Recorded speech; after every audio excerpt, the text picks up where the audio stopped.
ನಮಸ್ಕಾರ. ಮೊದಲನೇದಾಗಿ ನಾನು ಗುರುಗಳಿಗೆ ವಂದಿಸ್ತೀನಿ. ಉತ್ತಮ ಗುರುಗಳಿಗೆ ಯಾವ ರೀತಿ ಅಂದರೆ ಗುರುಬ್ರಹ್ಮ ಗುರುದೇವ ಮಹೇಶ್ವರ ಗುರುಸಾಕ್ಷಾತ್ ಪರಬ್ರಹ್ಮ ತಸ್ಮೈ ಶ್ರೀ ಗುರುವೇ ನಮಃ. ಇದು ಯಾರಿಗೆ ಅಂದರೆ ಉತ್ತಮ ಶಿಕ್ಷಕರಿಗೆ ಮಾತ್ರ ಈ ಸಾಲವನ್ನು ಸಲ್ಲೋದು. ಬೇರೆ ಶಿಕ್ಷಕ ಎಲ್ಲ ಶಿಕ್ಷಕರಿಗೂ ಸಲ್ಲೋದಿಲ್ಲ. ಕಾರಣ ಗೊತ್ತಿದೆ ನಿಮ್ಗೆಲ್ಲರಿಗೂ ಕೂಡ, ಮಾಧ್ಯಮದವ್ರಿಗೆ. ನಾನು ಹಲವಾರು ಪತ್ರಿಕೆಗಳಲ್ಲಿ, ದಿನಪತ್ರಿಕೆಗಳಲ್ಲಿ ನೋಡಿದೆ, ಪ್ರಮುಖ ದಿನಪತ್ರಿಕೆಗಳಲ್ಲಿ ಮತ್ತು ದೃಶ್ಯ ಮಾಧ್ಯಮಗಳಲ್ಲೆಲ್ಲ ನೋಡಿದೆ. ನಮ್ಮ ಜಿಲ್ಲೆಯಲ್ಲಿ, ನಮ್ಮ ತಾಲೂಕುಗಳಲ್ಲಿ ಯಾವ ರೀತಿ ಕಳಪೆ ಗುಣಮಟ್ಟದ ಶಿಕ್ಷಣ SSLCಯಲ್ಲಿ ಆಗಿದೆ ಅನ್ನೋದು ಎಲ್ಲರೂ ಗೊತ್ತು. ಸಾರ್ವಜನಿಕವಾಗಿ ನೀವು ಕೂಡ ನೋಡ್ತಾ ಇದ್ದೀರಿ, ಸಾರ್ವಜನಿಕರ ಆಕ್ರೋಶ ಎಷ್ಟಿದೆ ಅಂತಲೂ ಗೊತ್ತು. ಆದರೆ ಇದರ ಹೊಣೆಗಾರಿಕೆಯನ್ನು ಯಾರೂ ಕೂಡ ಒಪ್ಕೊಳ್ತಾ ಇಲ್ಲ. TDP ಅವರು ಕೂಡ ಹೊಣೆಗಾರಿಕೆಯನ್ನು ಒಪ್ಕೊಳ್ತಾ ಇಲ್ಲ, BOಗಳು ಕೂಡ ಹೊಣೆಗಾರಿಕೆಯನ್ನು ಒಪ್ಕೊಳ್ತಾ ಇಲ್ಲ, ಮಾನ್ಯ ಉಸ್ತುವಾರಿ ಸಚಿವರು ಕೂಡ ಇದರ ಹೊಣೆಗಾರಿಕೆಯನ್ನು ಒಪ್ಕೊಳ್ತಾ ಇಲ್ಲ. ಯಾಕಪ್ಪ ಈ ರೀತಿ ಅಂತ ನಾವು ನೋಡ್ಕೊಂಡು ಹೋದ್ರೆ, ನಮ್ಮ ಜಿಲ್ಲೆಯಲ್ಲಿ ನಿಮಗೆಲ್ಲರಿಗೂ ಗೊತ್ತು, 2019-20 ಸಾಲಿನಲ್ಲಿ ರಾಜ್ಯಕ್ಕೆ ಪ್ರಥಮ ಸ್ಥಾನದಲ್ಲಿತ್ತು.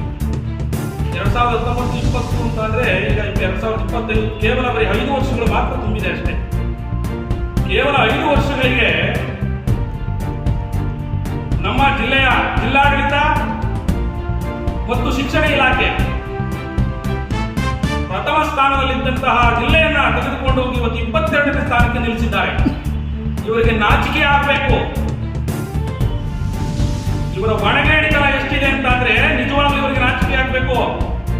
ಸರ್ಕಾರಿ ಶಾಲೆಗಳಿಗೆ ಬರೋದು ಇವತ್ತು ಮಕ್ಕಳು, ಬಹುತೇಕ ಮಕ್ಕಳು ಬಡವರ ಮಕ್ಕಳು. ನಾವು ವಿದ್ಯಾಭ್ಯಾಸವನ್ನ ಮಾಡಬೇಕು, ಒಂದು ಉನ್ನತ ಮಟ್ಟದ ಸ್ಥಾನಗಳಿಗೆ ಹೋಗ್ಬೇಕು. ನಮ್ಮ ತಂದೆ ತಾಯಿ ಬಡತನದಲ್ಲಿ ಬೆಂದು ಬಾಳಿರೋದು ಸಾಕು, ನಾವಾದ್ರೂ ಕೂಡ ಒಂದು ಉನ್ನತ ಮಟ್ಟಕ್ಕೆ ಹೋಗಿ ಜೀವನವನ್ನು ನಡೆಸಬೇಕು, ನಮ್ಮ ತಂದೆ ತಾಯಿಗಳನ್ನು ಸಾಕಬೇಕು ಅನ್ನೋ ಉದ್ದೇಶಕ್ಕೆ ಇವತ್ತು ಸರ್ಕಾರಿ ಶಾಲೆಗಳಲ್ಲಿ ಸೇರಿ ಏನೋ ಒಂದು ಸಾಧನೆ ಮಾಡಬೇಕು ಅಂತ ಬರ್ತಾರೆ. ಯಾರು ಎಲ್ಲ ಸುಮಾರು ಇವತ್ತು ನೀವು ನೋಡ್ಬೋದು 80-85% ಹಳ್ಳಿಗಾಡಿನ ಮಕ್ಕಳೇ ಪ್ರೌಢಶಾಲೆಗಳಿಗೆ, ನಗರ ಪ್ರೌಢಶಾಲೆಗಳಿಗೆ ಬರ್ತಾ ಇದ್ದಾರೆ. ವಿಶೇಷವಾಗಿ ಹೇಳಬೇಕು ಅಂತ ವ್ಯಾಸಂಗ ಮಾಡಲಿಕ್ಕೋಸ್ಕರವಾಗಿ. ನಿಜವಾಗಿ ಈ ಶಿಕ್ಷಣ ಇಲಾಖೆಯ ಹೊಣೆಗೇಡಿತನ ಎಷ್ಟಿದೆ ಅಂತಂದ್ರೆ ನಿಮ್ಗೆಲ್ಲರಿಗೂ ಗೊತ್ತು. ಆದ್ರೂ ಕೂಡ ನಾನು ಮತ್ತೊಮ್ಮೆ ಹೇಳ್ತಾ ಇದ್ದೀನಿ, ಇರುವಂತಹ ನಮ್ಮ ತಾಲೂಕಿನಲ್ಲಿ ಇರುವಂತಹ ಶಿಕ್ಷಕರು ಏನೇನು ಕೆಲಸ ಮಾಡ್ತಾರೆ ಅಂದ್ರೆ, ಶಿಕ್ಷಣವನ್ನು ಬಿಟ್ಟು ಬೇರೆ ಎಲ್ಲಾ ಕೆಲಸವನ್ನು ಮಾಡ್ತಾರೆ. ಎಲ್ಲಾ ಶಿಕ್ಷಕರು ಮಾಡೋದಿಲ್ಲ. ಒಂದು ವಿಚಾರ ಹೇಳಿದ್ರೆ, ಎಲ್ಲಾ ಶಿಕ್ಷಕರು ಮಾಡೋದಿಲ್ಲ. ಕೆಲವು ಶಿಕ್ಷಕರು ಶಿಕ್ಷಣವನ್ನ, ವ್ಯಾಸಂಗವನ್ನ, ಏನು ಬೋಧನೆಯನ್ನ ಬಿಟ್ಟು, ಪಾಠವನ್ನು ಮಾಡೋದನ್ನು ಬಿಟ್ಟು ಎಲ್ಲಾ ಕೆಲಸವನ್ನು ಮಾಡ್ತಾರೆ ನಮ್ಮ ತಾಲೂಕಿನ ಜಿಲ್ಲೆಯ ಶಿಕ್ಷಕರು. ನಿಜವಾಗ್ಲೂ ಹೇಳ್ತಾರೆ, ಜಿಲ್ಲೆಯ ಶಿಕ್ಷಕರು ರಿಯಲ್ ಎಸ್ಟೇಟ್ ಮಾಡ್ತಾರೆ, ಕಮಿಷನ್ ಬಡ್ಡಿ ಮಾರ್ಕೆಟಿಂಗ್ ಮಾಡ್ತಾರೆ, ಬಡ್ಡಿ ವ್ಯವಹಾರ ಮಾಡ್ತಾರೆ, ಮದುವೆ ಮಾಡಿಸೋ ದಳ್ಳಾಳಿ ಕೆಲಸ ಮಾಡ್ತಾರೆ, ರಾಜಕಾರಣ ಮಾಡ್ತಾರೆ, ರಾಜಕೀಯ ಮಾಡ್ತಾರೆ, ರಾಜಕೀಯ ಪಕ್ಷದ ಮುಖಂಡರ ಜೊತೆ ಅವ್ರ ಹಿಂದೆ ತಿರುಕೊಂಡು ರಾಜಕೀಯ ಪಕ್ಷಕ್ಕೆ ಪ್ರಚಾರ ಮಾಡ್ತಾರೆ. ಮಕ್ಕಳಿಗೆ ಪಾಠ ಮಾಡಪ್ಪ ಅಂತ ಅಂದ್ರೆ ರಾಜಕೀಯ ವೇದಿಕೆಗಳಲ್ಲಿ ಕೂರ್ತಾರೆ. ಯಾಕೆ ಸ್ವಾಮಿ, ಮಾನ್ಯ ಉಸ್ತುವಾರಿ ಸಚಿವರೇ ಹಾಗೂ ನಮ್ಮ ಜಿಲ್ಲೆಯ ಎಲ್ಲಾ ಶಾಸಕರಿಗೂ ಹೇಳ್ತಾ ಇದ್ದೀನಿ ನಾನು, ವೇದಿಕೆಗಳಲ್ಲಿ ಶಿಕ್ಷಕರನ್ನ ಕೂರಿಸ್ಕೊತಿರಲ್ಲ, ನಿಮಗೆ ನಾಚಿಕೆ ಮಾನ ಮರ್ಯಾದೆ ಇಲ್ವಾ? ಹೋಗಿ ಪಾಠ ಮಾಡಿ ಅಂತ ಹೇಳಿಕ್ಕೆ ಆಗೋದಿಲ್ವಾ? ಮೊದಲು ಇವೆಲ್ಲವನ್ನು ಬಿಟ್ಟು ಹೊಣೆಯನ್ನು ಹೊತ್ಕೊಳ್ಳಿ. ಅದನ್ನು ಬಿಟ್ಟು ಪತ್ರಿಕೆಗಳಿಗೆ ಹೇಳಿಕೆಯನ್ನು ಕೊಡೋದು, ಏನಂತ ಹೇಳಿಕೆಯನ್ನು ಕೊಡ್ತಾರೆ. ಆಯ್ತು, ಪ್ರೌಢಶಾಲಾ ಶಿಕ್ಷಕರನ್ನ ಕರೆಸಿ ನಾವು ಚರ್ಚೆ ಮಾಡ್ತೀವಿ, BOಗಳನ್ನ ಕರೆಸಿ ಚರ್ಚೆ ಮಾಡ್ತೀವಿ. ಯಾವಾಗ ಸ್ವಾಮಿ ಚರ್ಚೆ ಮಾಡೋದು? ಬಡವರ ಮಕ್ಕಳ ಬಾಯಿಗೆ ಮಣ್ಣನ್ನು ಹಾಕ್ಬಿಟ್ಟು, ಬಡವರ ಮಕ್ಕಳ ಬಾಯಿಗೆ ಮಣ್ಣನ್ನು ಹಾಕ್ಬಿಟ್ಟು, ಜೀವ ಮತ್ತು ಜೀವನದ ಜೊತೆ ಚೆಲ್ಲಾಟವನ್ನು ಆಡ್ಬಿಟ್ಟು ಇವಾಗ ನೀವು ಚರ್ಚೆ ಮಾಡ್ತೀರಾ? ಯಾಕಿಂಗಾಯ್ತು ಅಂತ? ಯಾಕೆ ನವೆಂಬರ್ ತಿಂಗಳಲ್ಲಿ DDP ಅವರು ಜಿಲ್ಲೆಯಿಂದ ನಿರ್ಗಮಿಸ್ತಾರೆ. ಹೊಸ DDP ಅವ್ರನ್ನ ಶಿಕ್ಷಣ ಏನು ಪರೀಕ್ಷೆಗಳು ಹತ್ರ ಬರ್ತಾ ಇದೆ, 3-4 ತಿಂಗಳಿದೆ. ಜಿಲ್ಲೆಯನ್ನು ಸಜ್ಜುಗೊಳಿಸಬೇಕು, ಮಕ್ಕಳನ್ನ ಸಜ್ಜುಗೊಳಿಸಬೇಕು, ಉತ್ತಮ ರೀತಿಯಲ್ಲಿ ಅವ್ರನ್ನ ಜೀವನವನ್ನು ರೂಪಿಸಬೇಕು ಅಂತ ಗೊತ್ತಿಲ್ವಾ? ಬರೀ ಆರೋಪ ಪ್ರತ್ಯಾರೋಪ, ರಾಜಕೀಯಗಳ ಆರೋಪ ಪ್ರತ್ಯಾರೋಪ ಅಷ್ಟೇ ನಿಮ್ದು. ಶಿಕ್ಷಣಕ್ಕಾಗಿ ಏನೇನೂ ಇಲ್ಲ ನಿಮ್ಮದು. ಮಾನ್ಯ ಉಸ್ತುವಾರಿ ಸಚಿವರು ಮತ್ತು ಸ್ಥಳೀಯ ಶಾಸಕರುಗಳದ್ದು ನಿಮ್ದು ಏನೇನೂ ಇಲ್ಲ. ಶಿಕ್ಷಣಕ್ಕಾಗಿ ಶೂನ್ಯ.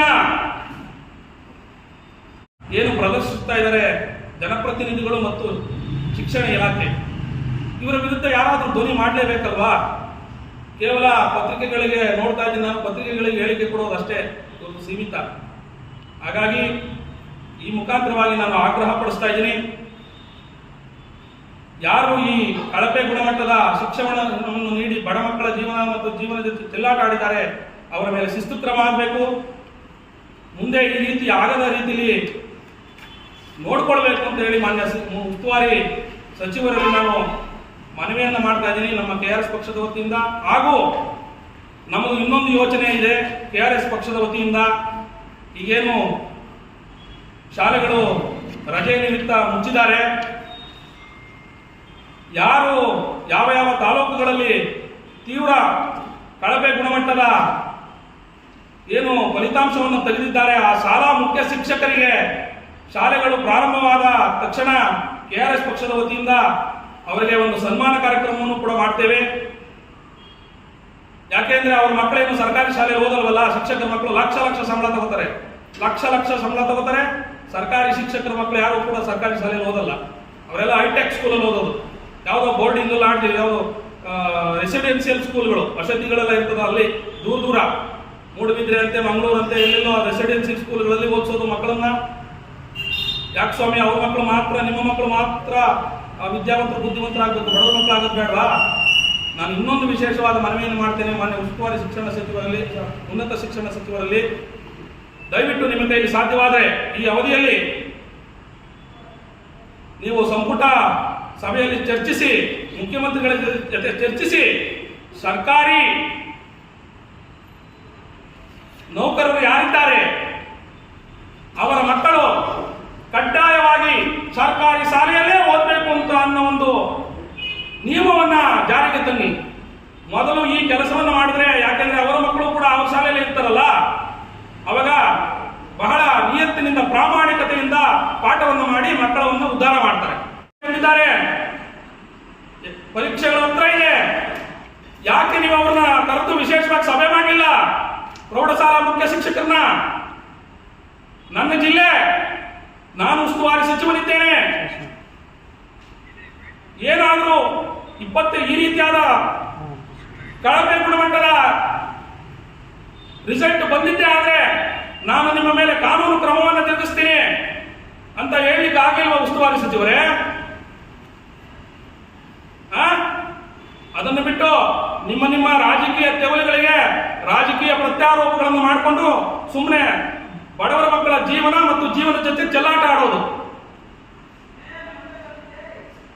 ಆದ್ರಿಂದ ನಾನು KRS ಪಕ್ಷದ ವತಿಯಿಂದ ನನ್ನೆಲ್ಲ ಮಾಧ್ಯಮ ಮಿತ್ರರ ಮುಖಾಂತರವಾಗಿ ಜಿಲ್ಲೆಯ ಏನು ಈ ಬಾರಿ SSLC ಪರೀಕ್ಷೆಯನ್ನ ಬರೆದಿದ್ದಾರೆ ಮಕ್ಕಳು, ಆ ಮಕ್ಕಳ ಪೋಷಕರಿಗೆ ನಿಮ್ಮ ಮುಖಾಂತರ ನಾನು ಕರೆಯನ್ನು ಕೊಡ್ತಾ ಇದ್ದೇನೆ. ನಾನು ಈ ಪತ್ರಿಕಾ ಭವನದಲ್ಲಿ ಕೂತ್ಕೊಂಡು ಇವತ್ತು ನಿಮ್ಮ ಮುಖಾಂತರ ನಾನು ಒಂದು ಕರೆಯನ್ನು ಕೊಡ್ತಾ ಇದ್ದೀವಿ. KRS ಪಕ್ಷದ ವತಿಯಿಂದ ಒಂದು ವಿಶೇಷವಾದ ಮನವಿಯನ್ನು ಕರೆ ಕೊಡ್ತಾ ಇದ್ದೀನಿ. ಏನಪ್ಪಾ ಅದು ಅಂತ ಅಂದ್ರೆ, ಮಾನ್ಯ ಉಸ್ತುವಾರಿ ಸಚಿವರು ಸೇರಿದಂತೆ DDPI BEOಗಳನ್ನ ಚಿಕ್ಕಬಳ್ಳಾಪುರ ನಗರದ ಪ್ರಮುಖ ರಾಜಬೀದಿಗಳಲ್ಲಿ ಅದ್ದೂರಿಯಾಗಿ ಅವರನ್ನ ಮೆರವಣಿಗೆ ಮಾಡಿ ಗೌರವಾನ್ವಿತ ನಮ್ಮ ರಾಷ್ಟ್ರಪತಿಗಳನ್ನ ಕರೆಸಿ ಇವರೆಲ್ಲರಿಗೂ ಕೂಡ ನೀವು ಸನ್ಮಾನವನ್ನು ಮಾಡಬೇಕು ಅಂತ ಹೇಳಿ ನನ್ನೆಲ್ಲ ಮಾಧ್ಯಮ ಮಿತ್ರರ ಮುಖಾಂತರವಾಗಿ ನಾನು ವಿಶೇಷವಾಗಿ ಮನವಿ ಮಾಡ್ತಾ ಇದ್ದೀನಿ. ಅವಾಗಾದ್ರೂ ಕೂಡ ಅವರಿಗೆ ಬುದ್ಧಿ ಬರುತ್ತೋ ನೋಡೋಣ. ಹಾಗಾಗಿ ದಯವಿಟ್ಟು ಯಾಕಪ್ಪ ಇವತ್ತು ಈ ವಿಚಾರವನ್ನ KRS ಪಕ್ಷ ಕೈಗೆತ್ತಿಕೊಳ್ತು ಅಂತಂದ್ರೆ, ದಯವಿಟ್ಟು ಇವೆಲ್ಲವನ್ನು ಕೂಡ ನೀವು ವಿಸ್ತಾರವಾಗಿ ನನ್ನ ಜಿಲ್ಲೆಯ ಜನತೆಗೆ ಮತ್ತು ಸರ್ಕಾರದ ಕಣ್ಣನ್ನು ತೆರೆಸುವಂತಹ ಕೆಲಸವನ್ನ ಮಾಡಬೇಕು ನನ್ನ ಪ್ರೀತಿಯ ಮಾಧ್ಯಮಿಕರು ಅಂತ ಹೇಳಿ ನನ್ನ ಮಾತನ್ನು ಮುಗಿಸ್ತಾ ಇದ್ದೀನಿ.